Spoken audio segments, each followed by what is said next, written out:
우리 제주 선교협회에 소속된 모든 우리 성도 여러분 안녕하십니까? 안녕하세요. 네, 반갑습니다. 참 여러 집회를 계획했지만은 코로나가 너무 이렇게 많은 사람에게 이렇게 퍼져서 정상적으로 집회를 진행하지 못하다가 또 이렇게 의논해서 이렇게 보낼 수는 없다 이렇게 해서 춘계 또 시작하면서 신앙 부흥 주간을 준비하게 됐습니다. 아마 이번 기간 동안에 우리 성도님들에게 큰 영적인 도움을 얻고 새로운 활력을 얻을 수 있는 그런 기간을 보낼 것이라 이렇게 생각합니다. 우리 오늘 첫 시간으로 우리 포스트 코로나 시대를 위한 영적 준비 다 같이 묵상하시면서 예배를 시작하겠습니다.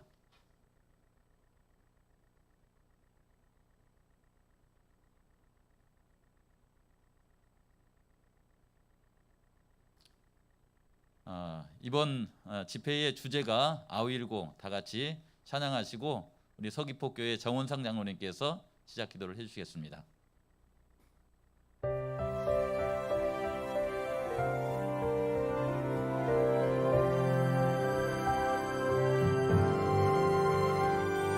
나를 부르시는 주님 음성 내가 여기 있나이다.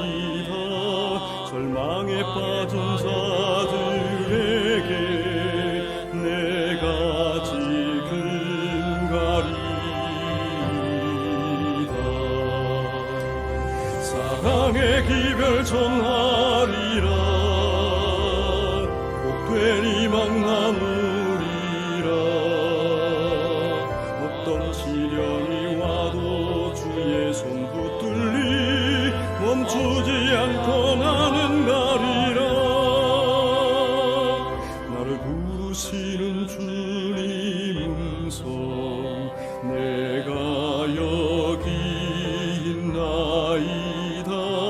절망에 빠진 자들에게 내가 지금 가리이다. 사랑의 기별 전하리라. 복된 희망 나누리라. 어떤 시련이 와도 주의 손 붙들리 멈추지 않고 나는 가리라. 사랑의 기별 전하리라. 복된 희망 나누리라. 어떤 시련이 와도 주의 손 붙들리 멈추지 않고 나는 가리라.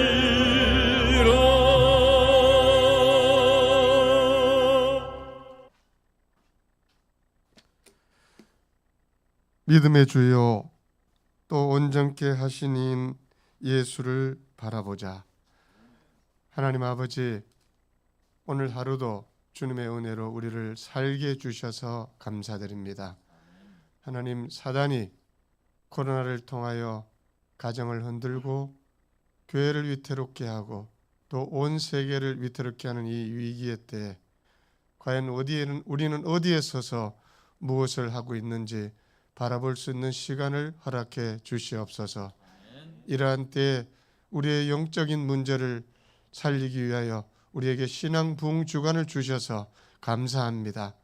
하나님 아버지, 이 신앙 부흥 주간을 통하여서 우리의 심령에 찌든 마음들, 아직도 우리를 향해 있는 마음들, 세상에 속해 있는 마음들을 다 정리하고 하나님이 주시는 음성에 응답함으로 말미암아 우리가 새롭게 결심하는 기간이 될 수 있도록 도와주시옵소서. 그리하여 교회가 부흥하고 나아가 제주 선교협회가 부흥하고 더 나아가 온 세계가 부흥하는 일에 기산점이 될 수 있는 하나님 우리에게 기회를 허락하여 주시옵소서. 이제 종을 통하여 우리에게 말씀하시겠사오니 듣는 귀를 열어주시고 이 시간 성령이 하감하여 주심으로 말미암아 부흥의 집회가 될 수 있도록 축복하여 주시옵소서.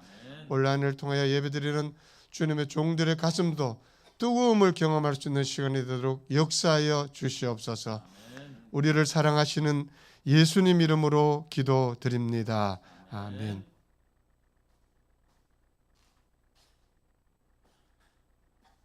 감사합니다. 오늘 첫날 귀한 말씀은 오랫동안 제주 선교 협회에서 일하신 김시민 목사님께서 어떻게 하면 코로나 시대에 좀 더 효과적으로 선교할 수 있을까, 소그룹 활동 전략에 대해서 말씀을 주시겠습니다. 모두가 비대면으로 하시기 때문에 환영하는 의미에서 그 화면에다 대시고 이렇게 한번 손을 흔들어 주시기 바랍니다. 여기 함께 오신 분도 한번 손 한번 흔들어 주실래요? 예, 우리 김시민 목사님 모시겠습니다.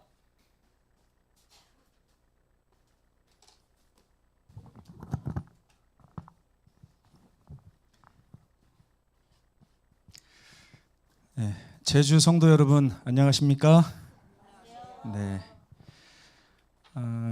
이번 기간은 여러 가지 행사들이 이렇게 짬뽕이 됐습니다. 그래서 장로 수양회, 집사 수양회, 소그룹 리더 훈련까지 다 결합을 해서 이렇게 한 주일 동안 4번의 시간을 가지고 우리 성도들과 온라인과 오프라인을 통해서 만나게 되겠습니다.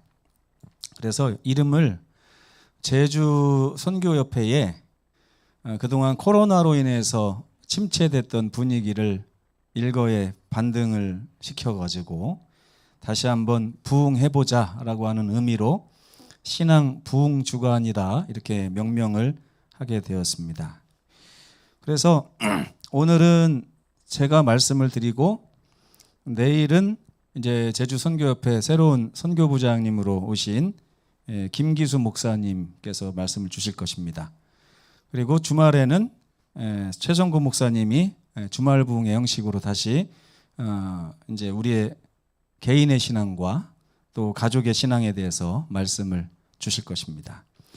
그래서 저는 이번 제목이 포스트 코로나 시대를 위한 우리 제주 선교협회 모든 성도들의 영적 준비에 대한 것인데, 첫 번째 시간으로는 코로나 시대의 소그룹 활동 전략에 대해서 좀 말씀을 드리려고 합니다. 그동안 작년에 소그룹을 하면서 많은 분들이 소그룹을 어떻게 해야 됩니까? 좀 이렇게 가까이 좀 이렇게 좀 안내도 해주고 가르쳐주고 이렇게 하면 훈련도 시켜주고 하면 좋을 것 같습니다. 이런 말씀을 많이 하셨는데 거기에 대해서 응답을 많이 못 해드려서 좀 죄송한 마음이 있습니다. 오늘 이 짧지만 이 1시간의 말씀을 통해서 이 코로나 시대에 어떻게 소그룹 활동을 펴나갈 것이고 우리 교회가 코로나 이전보다 더욱더 활기차고 힘차고 부흥하는 교회가 될 수 있는지 그것에 대해서 말씀을 좀 드리겠습니다.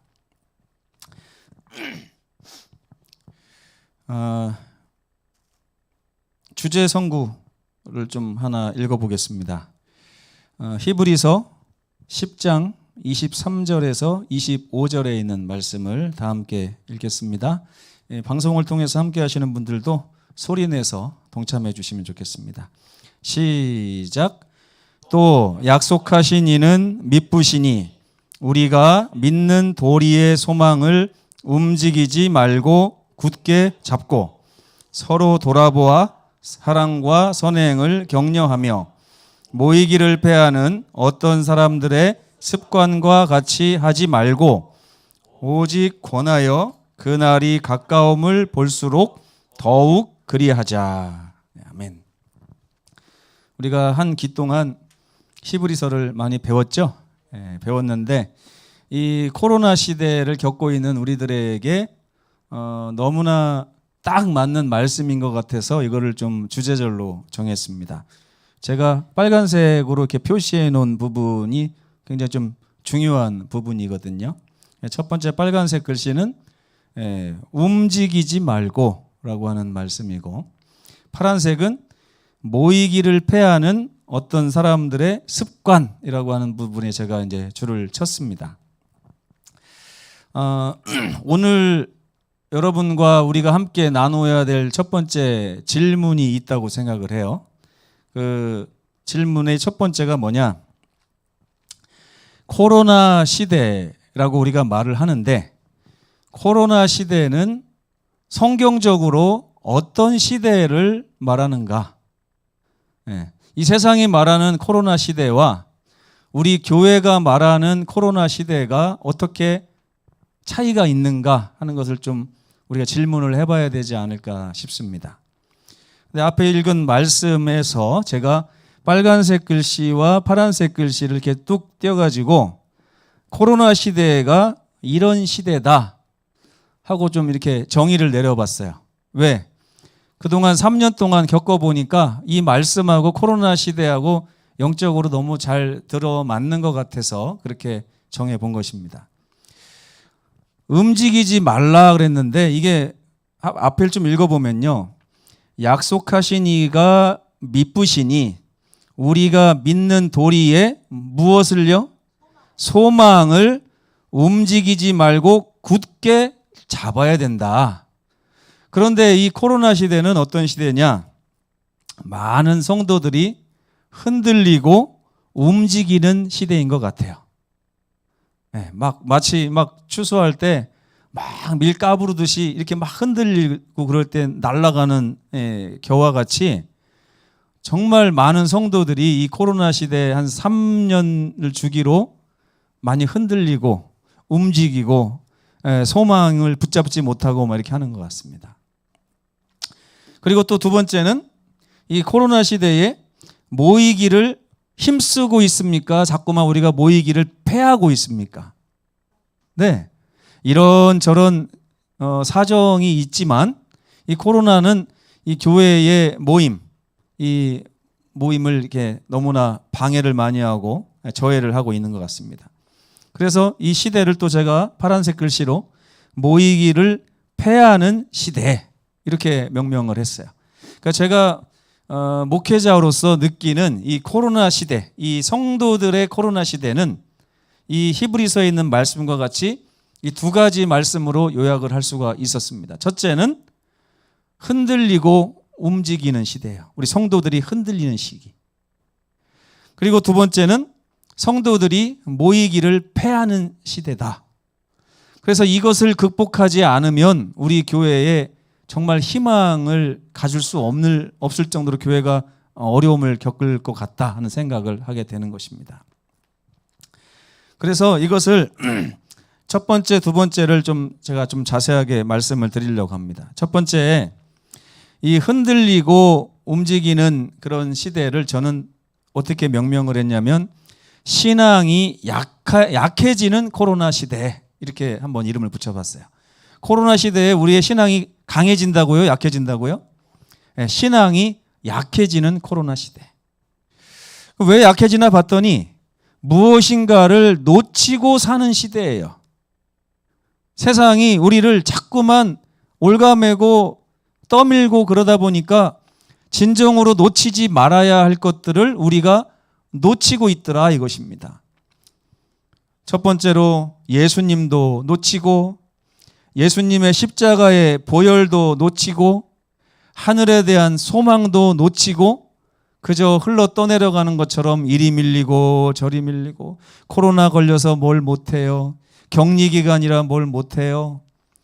이것도 못하고 저것도 못하고 다 놓치고 있는 것입니다. 거기에 우리 히브리서의 기자는 뭐라고 하는 거예요? 움직이지 말고 놓치지 말고 굳게 잡아야 된다라고 이야기를 하고 있는 것입니다. 그리고 그러기 위해서 우리는 이 코로나 시대를 교회의 우리 슬로건으로 한번 만들어 보자면 놓치는 시대를 무슨 시대로 바꿔야 돼요? 굳게 잡아야 하는 시대로 우리가 인식을 해야 된다 이것입니다. 여러분 이 세상 사람들이 다 움직이고 흔들리는 그런 시대를 살아가고 있는데 그리고 많은 성도들이 예수님도 놓치고 보혈도 놓치고 사랑도 놓치고 여러 가지를 놓치고 있는 그런 시대에 우리 제주선교협회 모든 성도들은 오히려 굳게 잡아야 하는 시대로 인식을 했으면 좋겠습니다. 예. 요즘 우리 제주선교협회가 무슨 시대를 살아야 된다고요? 굳게 잡아야 되는 시대를 살아야 되는 것입니다. 그래서 첫 번째 저는 따라서 해보십시오. 예수님을 굳게 잡으라. 예수님의 보혈을 굳게 잡으라. 하늘에 대한 소망을 굳게 잡으라. 네. 이 신앙이 약해지는 코로나 시대에 우리가 정신을 차리고 근신하고 깨어서 위기의식을 가지셔야 돼요. 오늘 우리가 소그룹에 대해서 얘기를 하는데 이 소그룹도요, 위기의식을 가지고 해야 됩니다. 이 왜 흔들리는지 아세요? 교회 안의 위기보다 교회 바깥에 있는 위기가 더 커 보이기 때문에 교회가 위기가 오는 것입니다. 근데 반대로 저는 우리 성도들에게 무엇을 요청하고 싶으냐? 교회 밖에 있는 위기는 사실 그렇게 걱정할 위기가 아닙니다. 하나님의 역사에 시간표에 따라서 진행되는 것뿐이에요. 문제는 그로 인해서 교회 안의 위기가 커지고 있다는 거예요. 그렇기 때문에 우리 성도들은 교회 안의 위기를 극복하기 위해서 예수님을 굳게 잡아야 된다고 하는 사실을 이 시간 모두 참 마음 깊이 새겼으면 좋겠습니다. 두 번째는 모이기를 패하는 코로나 시대라고 제가 명명을 했어요. 흔들리는 시대이기도 하지만 모이기를 패하는 코로나 시대예요. 얼마나 많은 교회들이 성도들이 쭉쭉 줄고 출석자들이 처음에는 무슨 핑계로 교회를 안 왔습니까? 네, 코로나 핑계를 댔는데 그렇다고 신앙 안 할 건 아니잖아요. 그래서 어떻게 하기로 하고 교회를 결석했어요, 우리가. 네? 개인적으로 온라인으로 잘 참여하기로 하고 교회의 빈자리들을 만들어 갔습니다. 근데 사실은 어때요? 교회도 비고 온라인도 비고 그렇습니다. 네, 요즘에 너무나 많이 펴요. 그래서 모이기를 패한다고 하는 얘기는 이게 교회 출석만을 이야기하는 것이 아니고요. 교회를 출석하지 않다 보니까 성도들하고 거리도 자꾸만 멀어지는 것이에요. 근데 여러분, 거리가 멀어지면 마음도 멀어집니다. 그렇죠? 그래서 우리가 위기감을 느끼면 우리가 이 마음의 거리를 가깝게 하기 위한 여러 가지 시도들을 해야 될 필요가 있어요. 그래서 이 시대는 성도의 거룩한 교제가 결여된 시대라고 제가 명명을 했어요. 3년을 결론을 내려보니까 성도들의 거룩한 교제가 자꾸만 없어지고 없어지는 그런 시대로 가고 있습니다. 빈자리에서 지금 저 자리에 앉아 있어야 되는 분이 온라인 말씀은 잘 듣고 있는지 아니면 아예 신앙을 내려놨는지 지금 그를 위해서 어떤 기도가 필요한지조차 우리는 알지 못한 채 마음이 그렇게 내려가 있는 것 같습니다. 그래서 이 모이기를 패하는 시대에는 성전에 모이기를 힘쓰고 집에서 떡을 떼기를 힘쓰라고 하는 이 사도행전 2장의 말씀이 꼭 필요한 시대가 아닌가 생각을 합니다. 그래서 성도의 교제에 힘써야 하는 시대입니다. 자, 제가 두 가지 힘쓸 거를 말씀드렸어요. 첫 번째는 어떤 걸 말씀드렸나요? 네? 흔들리지 말고 굳게 잡아야 되는 시대. 5분밖에 안 됐는데 그새 다 잊어버리셨네요. 흔들리지 말고 굳게 잡고 위기감을 가지고 우리의 소망을 다시 한번 점검하고 근신하고 깨어서 우리의 목표 지점을 굳게 붙잡고 정신 차려야 되는 그런 시대를 우리가 살고 있고, 두 번째는 성도의 교제에 엄청나게 힘을 기울이고 쏟아야 되는 그런 시대에 살고 있는 것입니다. 본론으로 가서 그렇다면 이 코로나 시대의 교회는 어떻게 변해야 할까요? 사도행전 2장 42절로 46절을 함께 읽겠습니다. 시작. 그들이 사도의 가르침을 받아 서로 교제하고 떡을 떼며 오로지 기도하기를 힘쓰니라. 믿는 사람이 다 함께 있어 날마다 마음을 같이하여 성전에 모이기를 힘쓰고 집에서 떡을 떼며 기쁨과 순전한 마음으로 음식을 먹고. 이 말씀을 보면 사도의 가르침이라고 하는 말씀이 나와요. 이 사도들이 처음 3,000명의 수침자들을 모아놓고 가르쳤어요. 어떻게 신앙을 해야 되는가, 어떻게 주 안에서 살아야 되는가 하는 것을 가르쳤어요. 그래서 그 가르침을 받은 내용이 뭐냐면 이거예요. 서로 교제해라. 교제하지 않으면 신앙을 올바로 할 수 없다. 교제해라. 그러면서 교제의 내용들이 뭐가 있어요? 떡을 떼기도 하고 기도하기도 하고. 그죠? 그 다음에 또 두 번째 가르침이 뭐냐면 믿는 사람들은 다 함께 있어라 이것입니다. 함께 있어라. 혼자 신앙하는 게 여러분 좋아 보입니까? 아니면 누구랑 같이 하는 게 좋아 보입니까? 네? 같이 하는 게 좋아요? 근데 교회 다녀보면 좋은 점도 있지만 무슨 점도 있습니까? 같이 하다 보면 그 사람의 부족함도 보게 되고 민낯도 보게 되고 안 당할 일도 당하게 되고, 아유 나 저 사람 때문에 내 신앙에 오히려 방해가 오네. 차라리 나 집에서 혼자 말씀 보고 기도하는 게 훨씬 낫겠는데 라고 생각할 때가 있잖아요. 그렇죠? 왜 그렇게 우리 성도들은 마치 이렇게 호저와 같이 고슴도치와 같이 부딪히면 부딪힐수록 이렇게 서로 찌르는 경우가 많은지 몰라요. 그렇죠? 부딪혀서 딱 끌어안으면은 사랑이 밀려오고 기분이 행복해지고 막 이래야 되는데 가까이 해보려고 하면 할수록 자꾸 찌르는 거예요. 자꾸 찔러요. 그러다 보니까 어떤 결론이, 우리는 서로 안 찌르려면 따로 있어야 되는구나. 멀찌감치. 그러나 사도의 가르침은 뭐예요? 함께 있으라는 거예요.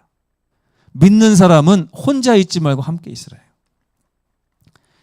그러면서 성전에 모이고 집에서 모이고, 여기서 집에서 모이는 것이 오늘의 이제 하이라이트인데 이게 바로 소그룹 활동을 얘기하는 것입니다. 그래서 저는 이 코로나 시대의 교회는 이 두 가지가 변해야 된다고 생각을 합니다.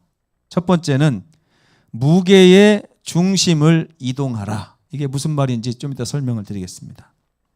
두 번째는 죽어있는 소그룹을 생산하지 말고 살아있는 소그룹을 생산해라. 이게 이 코로나 시대에 교회가 당면한 두 가지 큰 과제입니다. 교회가 어떻게 변해야 된다고요? 첫째, 무게의 중심을 이동해야 돼요. 이게 무슨 말인지 금방 설명을 드리겠습니다. 그 다음에 두 번째는 살아있는 소그룹을 생산해내야 돼요. 살아있는 소그룹. 무게의 중심을 이동하라는 말은 무엇이냐? 이런 질문을 할 수가 있어요. 여러분들은 교회만 다니는 성도입니까? 아니면 성도의 교제에 참여하는 성도입니까? 어때요, 여러분? 교회만 다니는 성도는 어떤 성도입니까? 네? 어떤 성도를 제가 이렇게 표현한 걸까요? 화요일 날 교회 갔다 예배드리고 오고, 금요일 날 교회 갔다 예배드리고 오고, 안식일 날 교회 갔다 예배드리고 오고. 지금 누구를 위한 신앙생활을 하고 있어요? 나를 위한 신앙생활만 하는 거예요. 나를 위한 신앙생활. 누가 뭐래도 나는 안식일에 교회는 안 빠져. 누가 뭐래도 나는 이 코로나 시대에 저녁 예배도 안 빠져. 누가 뭐래도 나는 말씀은 꼭 봐. 누가 뭐래도 나는 기도는 꼭 해. 그러나 다른 성도들과 교제하는 일에 연결선이 끊어진 성도들이 있어요. 뭐 가끔 전화도 합니다. 네? 얼굴 보면 악수도 해요. 제가 혼자 집에서 예배드리는 게 아니라 교회 가서 예배드리는 거니까 이거 성도하고 교제하는 거 아닙니까? 그런 얘기하는 게 아니에요. 이 교회만 다니는 성도들로 오늘날 이 교회가 꼴지어져 가고 있습니다. 많은 분들이 교회에 그냥 와서 예배 드리고 헌금 내고 활동 조금 하다가 집에 가서 자기 삶을 살아요. 이게 오늘날 교회의 무게 중심이 개인적인 신앙에 가 있는 것입니다. 무게 중심이 어디로 가 있다고요? 교회의 무게 중심도 개인의 신앙에 가 있고 각각의 성도들의 마음의 중심도 어디 가 있냐면 자기 개인의 신앙에 가 있는 거예요. 그러다 보니까 소그룹을 하라고 그러면 이 소그룹이 안 되는 것입니다. 소그룹이 안 돼요. 내가 바쁘고 내가 시간이 없고 내가 힘들고 그런데 무슨 소그룹이 됩니까? 안 되죠. 저는 오늘 소그룹에 대해서 좀 얘기를 하면서 물고기를 여러분에게 이렇게 드리려고 하는 게 아니고요.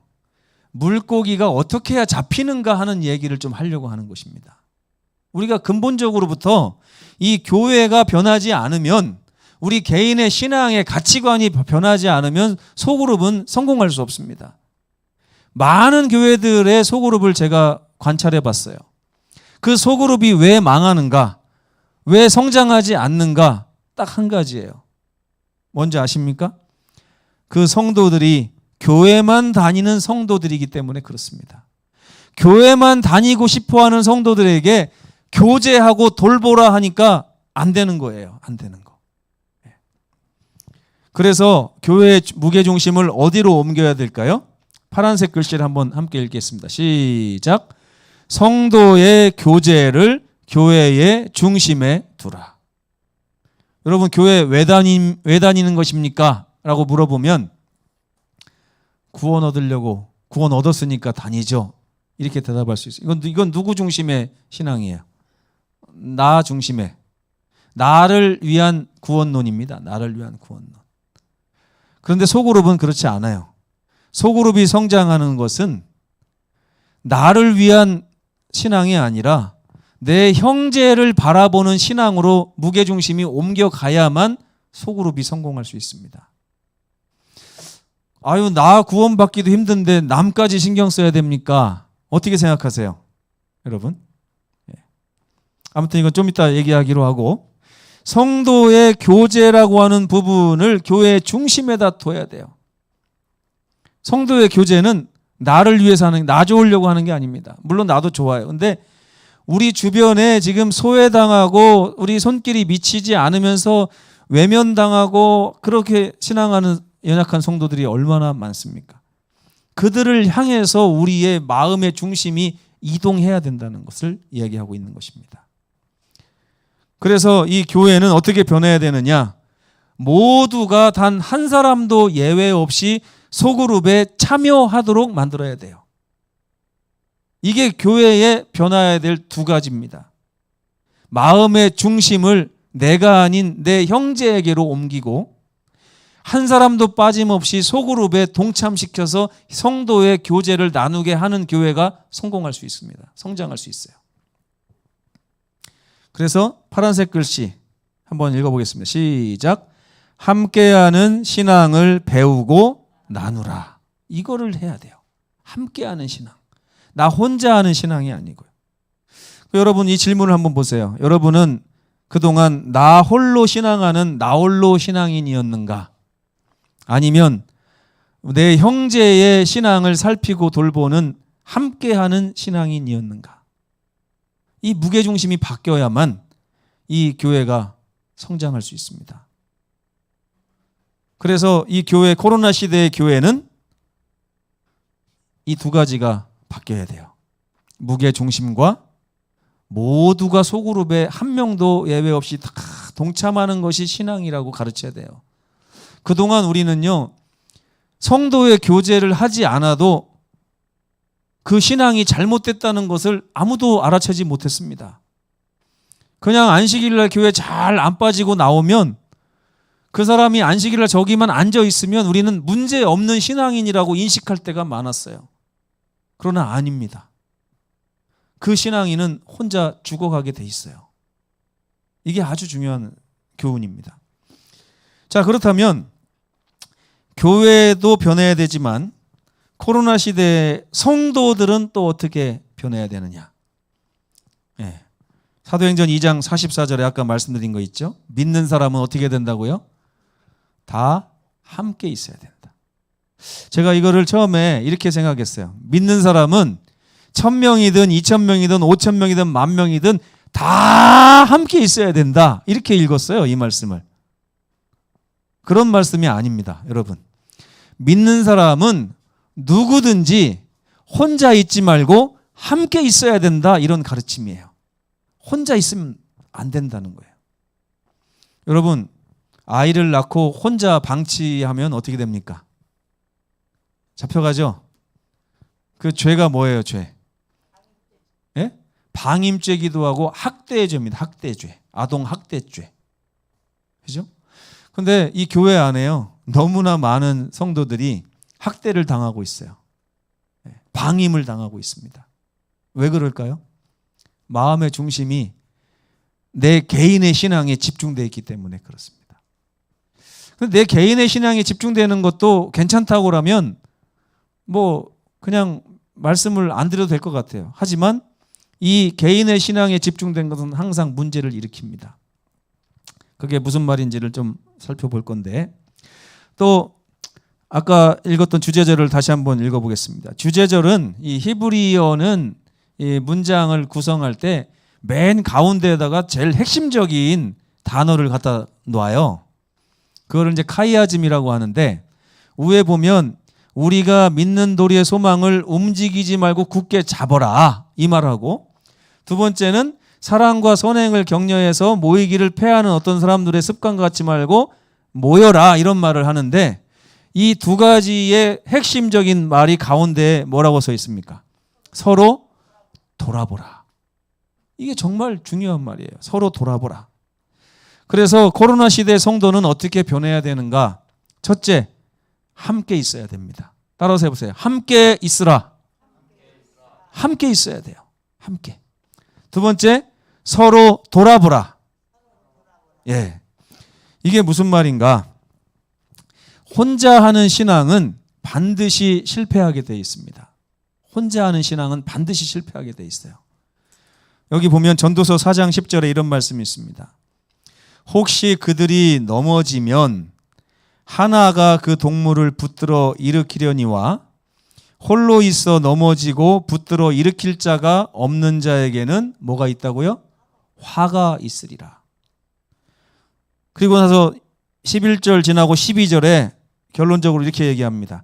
한 사람이면 패하겠거니와. 누구한테 패할까요? 한 사람, 마귀한테 패합니다. 혼자 하는 신앙은 마귀가 건드려요. 혼자 하는 신앙은 반드시 패하게 되어 있습니다.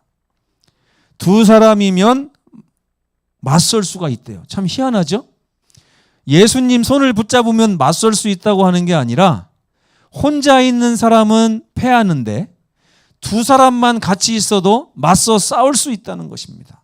이게 무슨 말일까요, 여러분? 예수님께서 두 사람이 내 이름으로 모인 곳에는 나도 그들 중에 있느니라, 이런 말씀하셨어요. 그러면서 세 겹줄은 쉽게 끊어지지 아니하느니라. 여러분, 이제 혼자 하는 신앙을 멈추셔야 됩니다. 너무나 많은 이 성도들이 코로나 시대에 안 그래도 혼자 하는 신앙을 하던 분들이었는데 이 코로나니까 아주 대놓고 혼자 하는 신앙을 하는 분이 있어요. 제가 하나 고백을 좀 해볼까요? 코로나가 한참일 때 온라인 예배를 드렸잖아요. 처음에 몇 번은 온라인 예배가 우리 가정에서 잘 꼬박꼬박 일어나더라고요. 조금 지나니까 화장실도 갔다 오게 되고, 나중에 양복 입고 앉았다가 이제는 거추장스럽게 뭐 아무도 안 보는데 양복을 왜 입나 또 벗어 던지기도 하고, 또 여러분 그거 아세요? 유튜브는 1.2배도 됩니다. 동영상 설교를 빨리 돌려가지고 1.2배로 확 돌려가지고 빨리 끝내고서 마지막 찬미하거나 기도할 때 되면 그냥 꺼버릴 때도 있고, 이게 쉽지 않더라고요. 여러분은 어떤 것 같습니까? 제가 여기 보면 자료가 다 있어요. 유튜브 방송할 때 보면 성도들이 어느 시간에 이만큼 확 들어왔다가요, 마지막 끝나기 5분 전 되면 싹 나가요. 모르는 것 같죠? 다 나와요, 여기에. 또 시작하는 시간 7시 30분에 제대로 들어오는지 아십니까? 안 그래요. 7시 50분 돼야 좀 들어옵니다. 7시 50분에 들어왔다가 8시 10분 정도에 싹 빠져나가요. 그러면 예배 설교는 40분을 하는데 진정으로 예배 듣는 시간 20분밖에 안 되는 거예요. 이게 혼자 하는 신앙은 계속해서 틈을 타게 돼 있습니다. 안 돼요. 그래서 혼자 하지 말고 함께 하라는 거예요. 함께. 한 사람이면 패하겠거니와 두 사람이면 맞설 수 있나니. 두 번째, 서로 돌아보라는 말이 무엇인가? 요한일서 4장 8절에 보면 사랑하지 아니하는 자는 하나님을 알지 못한다 그랬어요. 하나님을 아는 사람이 사랑을 할 수 있게 되는 거는 맞아요. 그런데 사랑을 할 줄 알건 모르건 간에 사랑을 한번 해보지 않으면 하나님이 어떤 분인지를 알 수가 없대요. 하나님이 어떤 분인지를 알 수가 없으면 우리는 영생하고 멀어진다고 요한복음 17장 3절에 기록이 되어 있습니다. 그렇죠? 그 다음에 달란트 비유를 보시면 누가복음 19장 26절에 한 달란트를 가진 사람이 그거를 사용하지 않고 감춰뒀죠. 그러니까 뭐라 그래요? 예수님께서 무릇 있는 자는 받겠고 없는 자는 그 있는 것도 빼앗기게 된다. 여러분, 혼자 신앙하는 사람들의 특징이 뭐냐면 교회 와서 은혜를 받아도 어디 가서 나누지를 않아요. 자기만 가지고 있어요. 그러니까 자기만 가지고 있으니까 여러분 계속 아침 먹고 점심 먹고 저녁 먹고 야참 먹고 그러다 보면은 나중에 어떻게 돼요? 요 속으로 차곡차곡 쌓이잖아요. 쌓이다 보면 포만감이 오고 이제는 먹고 싶은 생각도 들라고 그렇습니다. 나누지 않으니까 말씀에 대한 갈급함이 좀 떨어지고 어제 먹은 걸로 충분해요. 나 혼자. 그런 이제 문제가 발생합니다. 그래서 그 있는 것을 자꾸 빼앗기게 돼요. 그러나 2달란트, 5달란트 가진 사람처럼 그걸 사용해서 자꾸 하나님의 사업을 이렇게 하고 형제를 돌보고 형제에게 가서 말씀을 나누고 하는 사람은 금방 주신 것이 또 사라졌잖아요. 그러니까 또 하나님께 달라고 매달리고 말씀 시간에 오면 갈급해서 눈이 똘망똘망하고 그런 것입니다. 나누지 않는 분들이 교회에서 꾸벅꾸벅 하는 것 정상이에요. 여러분. 안 나누기 때문에 그렇습니다. 안 나누기 때문에. 그래서 우리는 형제의 신앙을 살피고 돌아봐야 합니다. 형제의 신앙을 살피고. 곰곰이 생각을 해보세요. 지난 일주일 동안 나는 형제들의 신앙에 어느 정도 관심이 있었는가. 참 저도 이 코로나 시대가 이 목회자에게도 참 위기입니다. 이 성도들이 결석하는 분이 하도 많으니까 일일이 다 이렇게 챙기기가 너무 어려워요.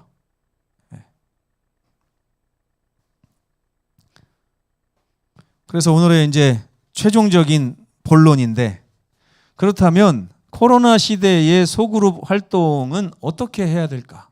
어떻게 해야 될까? 이 굵은 글씨 한번 읽어볼까요? 시작. 함께 있고 서로를 돌아보라. 네. 따라서 해보세요. 함께.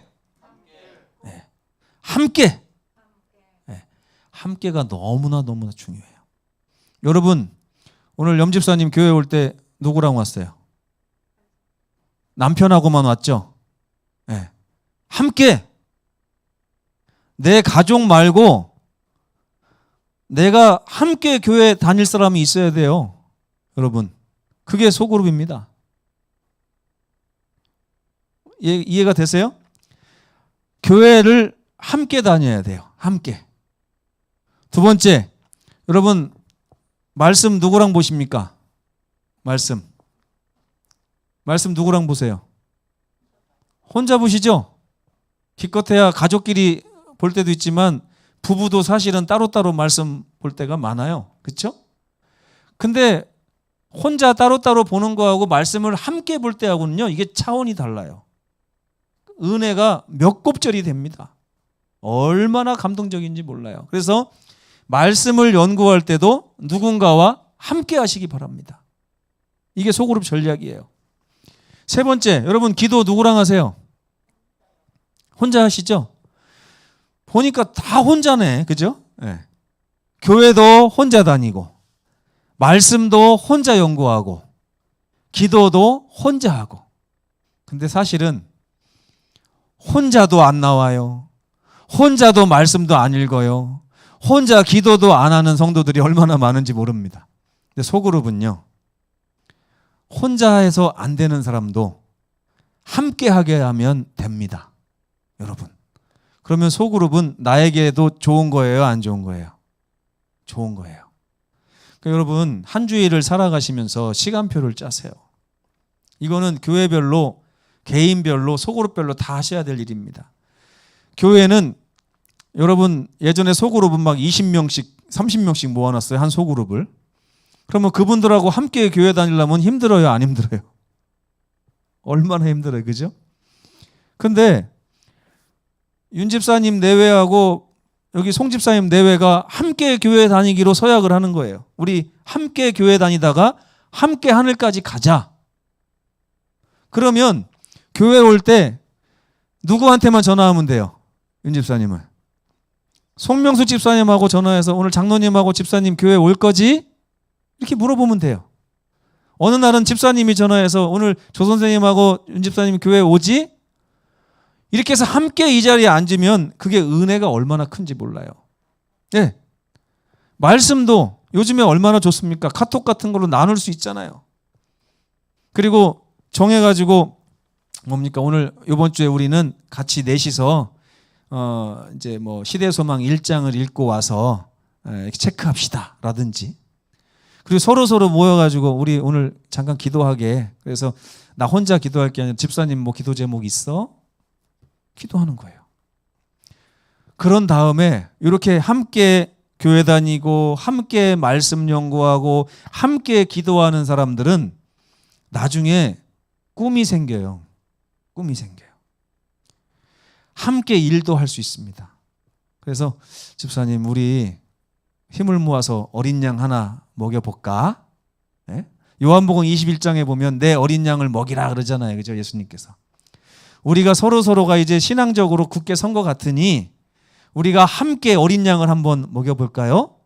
그래가지고 이 교회 바깥에 있는 사람을 같이 방문하고 반찬도 갖다 주고 가서 기도도 해주고 이제 말씀도 퍼나르고 오늘 내가 말씀 읽었는데 이렇게 좋은 말씀이 있었어요. 한번 이거 읽어보세요. 이렇게 해가지고 1년이 됐든 3년이 됐든 5년이 됐든 이 어린 양을 먹이는 일을 계속 꾸준하게 하는 거예요. 이게 소그룹입니다, 여러분. 이게 소그룹이에요. 자, 함께 교회 다니는 방법 3가지. 첫 번째, 오프라인 출석을 힘쓰시기 바랍니다. 만약에 윤 집사님이 송명수 집사님한테 집사님 오늘 장로님하고 교회 오죠? 그랬더니 송 집사님이 우리 장로님 이제 코로나 걸려가지고 오늘 좀 힘들 것 같아요. 그러면 뭐라 그래요? 그러면 온라인에 꼭 참여하고 저한테 문자 하세요. 이렇게 해가지고 온라인 참여하는 것도 점검을 해야죠. 그렇죠? 그래서 내가 사랑하고 함께 신앙하는 사람이 오프라인으로 교회에 출석했는가? 만약에 못했으면 온라인으로 했는가? 그것도 못하면 어떻게 해야 돼요? 방문해서 같이 들어요. 가서 여기 올라온 거 가지고 같이 들읍시다. 네, 같이 들어요. 교회가 흔들려서 넘어질까요? 안 넘어질까요? 안 넘어져요. 안 넘어져요. 근데 예전에 보면 장로님들이 내가 그래도 장로인데 우리 반원이 한 10명은 넘어야 되지 않나? 예? 근데 여러분 안 그래요. 10명 저보고 10명 하라고 해도 지금 말씀드린 대로 이렇게 함께 교회 다니려고 하면 쉽지 않습니다. 쉽지 않아요. 그래서 저는 소그룹을 나눌 때 가장 중요한 게 뭐냐면 5명에서 6명으로 나누는 거예요. 이렇게 안 하면 정말 힘들어서 오래 못 갑니다. 여러분 자녀를 왜 2명, 3명밖에 안 낳습니까? 10명, 20명 이렇게 낳지. 왜 그래요? 키울 만큼만, 그죠? 우리 가정이 행복할 만큼만 낳는 거예요. 그죠? 그것처럼 우리의 소그룹도 2명에서 6명 요 사이의 소그룹이 돼야 돼요. 둘이 만나서 1명을 먹이든지, 넷이 만나서 2명을 먹이든지, 3명을 먹이든지, 이렇게 해서 7명을 넘지 않도록 해서 나중에 7명이 되면 다시 반으로 갈라서 또 작은 단위로 나눠야 이게 소그룹이 분열하고 성장하는 거예요.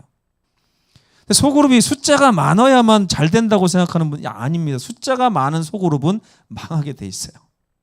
제가 그동안 소그룹이 왜 망하는가를 많이 연구했거든요. 왜 망하는가 봤더니 공통점, 소그룹 인원이 많으면 망합니다. 안 나누면 망해. 그 안에 리더는 조금밖에 없고 먹일 사람만 많으니까 일거리가 당체 감당이 안 되는 거죠. 그 다음에 함께 말씀을 연구하는 방법 3가지. 첫 번째, 함께 성경을 읽고 나누시기 바랍니다. 함께 교과를 공부하고 나누시기 바랍니다. 함께 예언의 신을 읽고 나누시면 돼요. 이게 소그룹에서 할 일이에요. 소그룹에서. 3번째, 함께 기도하는 거죠. 어떤 기도가 있을까? 3가지 기도가 있어요. 첫째, 집사님하고 만나서 서로 기도 제목을 나누면서 기도해 주는 거. 서로에 대한 기도. 2번째는 양을 먹일 거 아니에요? 양을, 이제 어린 양, 구도자 이러면 그분들 못 알아들어요. 그래서 우리는 VIP라고 하잖아요. 그죠? Very important person. 그래가지고 매우, 우리 삶에 매우 중요한 이 사람 이렇게 표현을 합니다. 그래서 이 소그룹이 모여서 VIP를 놓고서 계속 기도하는 일을 시작하는 거예요.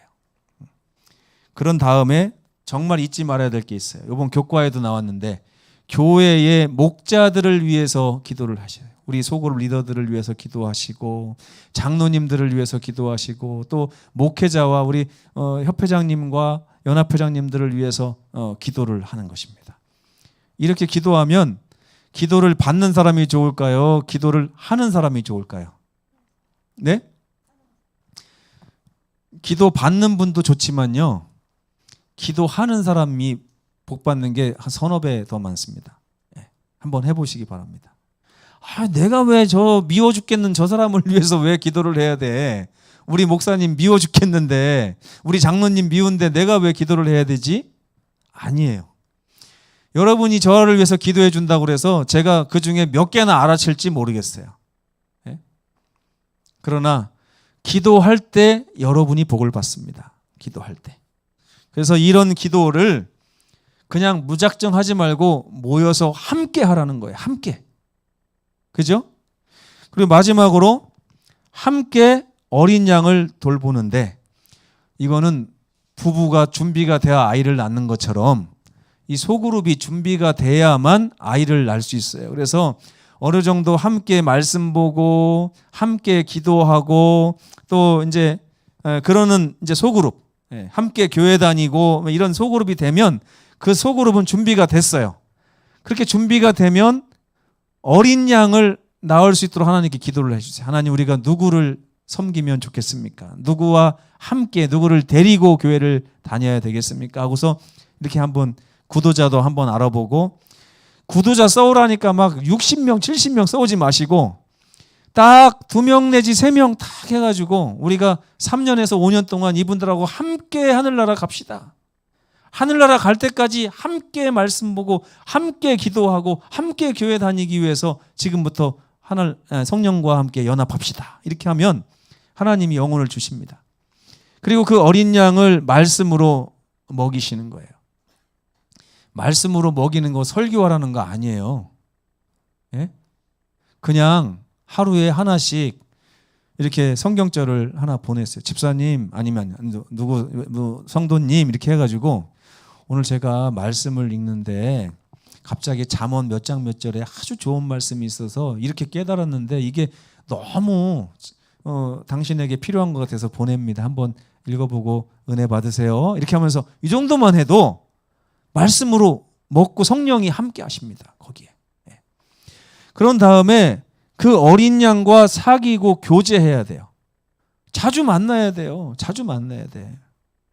자주 만나서 밥도 먹고 이야기도 나누고 산책도 하고 등산도 가고. 여러분 교회 혼자 다니는 분들은요 교제도 안 해요. 바빠가지고. 근데 여러분 여기 시간 내야 돼요. 시간을 내서 우리와 함께하는 그 어린 양과 함께 많은 시간들을 보내야 됩니다. 많은 시간들을. 예. 여러분 남자와 여자가 사귈 때 많이 만나는 게 좋을까요? 적게 만나는 게 좋을까요? 네, 많이 만나는 게 좋죠. 어이구 참 연애 한 번 하기 힘드네. 어떻게 일주일에 3번을 만나라고 그래? 이런 사람이 있어요, 없어요? 연애하는 사람 중에 없어요, 그죠? 항상 불만은 어느 쪽에서 나와요? 왜 우리 사귀는 거 맞아? 왜 일주일에 이거밖에 안 만나? 이렇게 하면서 하잖아요. 그러니까 이 어린 양을 우리가 사귀고 교제해야만 우리 사람이 돼요. 우리 사람이. 이거를 일처럼 느끼시면 안 됩니다. 일이 아니라 이거는 우리의 삶이에요. 하나님께서 우리로 하여금 행복하게 해주시기 위해서 명령하신 것입니다. 누군가를 사귀면서 사랑을 해보는 거예요. 근데 여러분 이 소그룹 짤 때 보면요, 제가 가끔 제가 천재라고 느껴질 때가 있어요. 소그룹 짤 때 요렇게 짜면은 안 돼요. 요렇게 짜야지. 예? 요렇게 붙여놓으면 안 되고 요렇게 붙여놔야 돼요. 이제 이런 거를 교회 오래 목회하다 보니까 우리 성도들 다 아니까 제가 이렇게 잘 짜는 편입니다. 제가 생각해도 정답을 아는 것 같아요. 근데 여러분 미운 사람도 사귈 줄 알아야 됩니다. 예. 그리스도인들은 미운 사람과 사귀어서 그 미움을 사랑으로 바꿔야만 거기에서 엄청난 은혜를 받고 유익을 얻어요. 예. 예수께서 우리를 위해서 십자가에 달려 돌아가신 이유가 뭡니까? 하나님과 관계를 화목시키기 위해서잖아요. 그렇죠? 그래서 누가 됐든지 간에 성령께 의지해서 하나님 저 사람과 우리 사이에 있는 이 마음의 이 간격을 주님의 능력으로 봉합해서 하나 되게 해 주십시오. 요한복음 17장 예수님의 기도가 그거 아닙니까? 그죠? 하나님 아버지 우리가 하나인 것처럼 저들도 하나가 되어 우리와 함께 있게 하여 주시옵소서. 우리 주님은 늘 우리가 하나가 되기를 원합니다. 그래서 여러분 제발 소그룹 짤 때 나 저 사람하고 하면 안 해요. 이런 말 좀 하지 마시고 그런 생각이 들 때 기도하십시오. 하나님 저에게 저 사람과 함께 맺어주신 이유가 뭡니까? 목사님이 나를 미워해서 저렇게 짜놨지 이렇게 하지 마시고 어떤 소그룹을 짰다 할지라도 주님 도와주시면 제가 화목하게 이분과 함께 하늘에 가길 원합니다 하고 시작하면 되는 것입니다. 그래서 함께 그 어린 양을 위해서 기도하는 일 같이 하면 이게 소그룹이에요. 소그룹이 어려운 거 아닙니다. 어려운 거 아니에요. 이게 짐이 되면 안 돼. 짐이 되는 건 뭐냐? 우리 소그룹이 10명, 15명 될 때 짐이 되죠.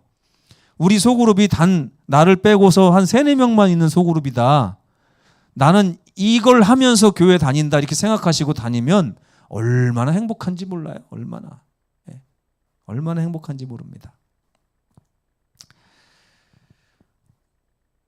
코로나 시대의 소그룹 활동 전략의 핵심은 5명에서 7명의 작은 소그룹으로 활동하는 것입니다.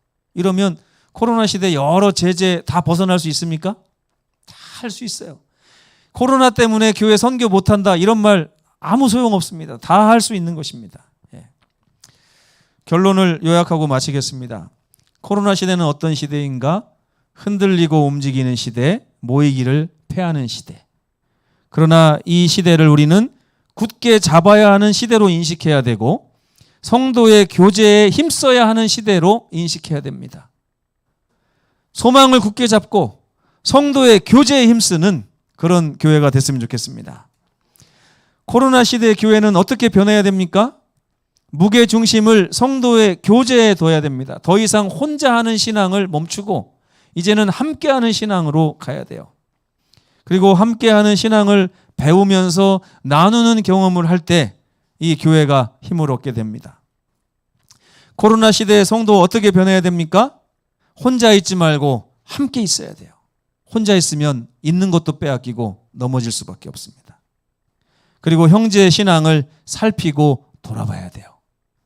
이게 그 형제에게도 좋지만 우리가 가지고 있는 것을 빼앗기지 않기 때문에 좋은 것입니다. 예?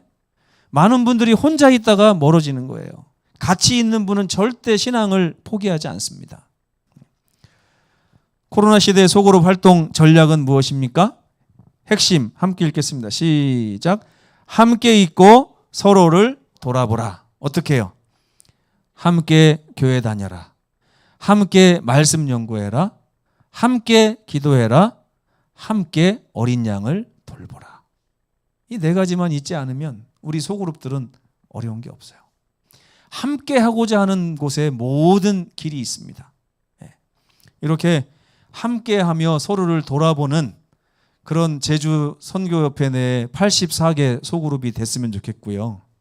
머지않아 더 많은 소그룹들이 생기면서 이 흔들리는 이 시대, 모이기를 패하는 시대에 흔들리지 않는 제주 선교협회, 또 모이기를 힘쓰는 제주 선교협회가 되어 하나님께서 구원받는 자들을 날마다 더하시는 아름다운 우리의 성장의 부흥의 경험 함께 이루어 나가셨으면 정말 좋겠습니다. 우리 하나님께서 우리 모든 성도들과 우리 협회 모든 지도자들을 도와주시기를 간절히 바라면서 말씀을 마치겠습니다. 내일은 우리 김기수 목사님이 포스트 코로나 시대를 위한 리더들의 사명에 대한 말씀을 주시겠습니다. 내일도 많은 참석을 바랍니다. 함께 기도하시겠습니다. 고마우신 우리 아버지 하나님, 제주 선교협회에 이렇게 좋은 신앙 부흥 주간을 허락하셔서 감사합니다. 이 코로나 시대는 흔들리는 시대고 모이기를 패하는 시대라고 히브리서의 기자가 말합니다.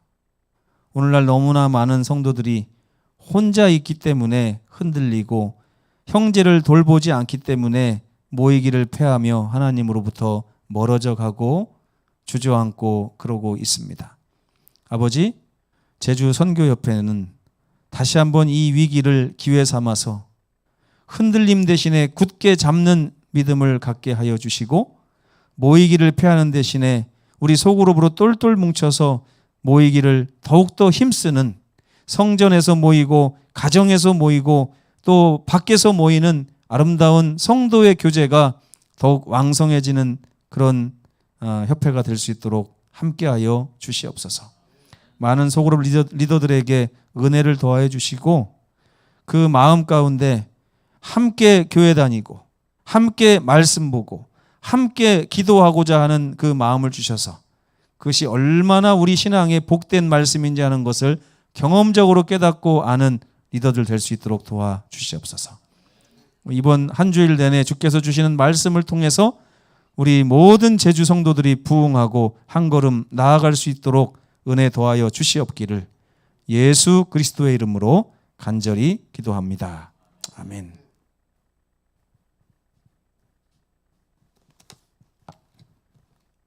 묵상 기도하시고 마치겠습니다. 내일 다시 뵙겠습니다. 감사합니다.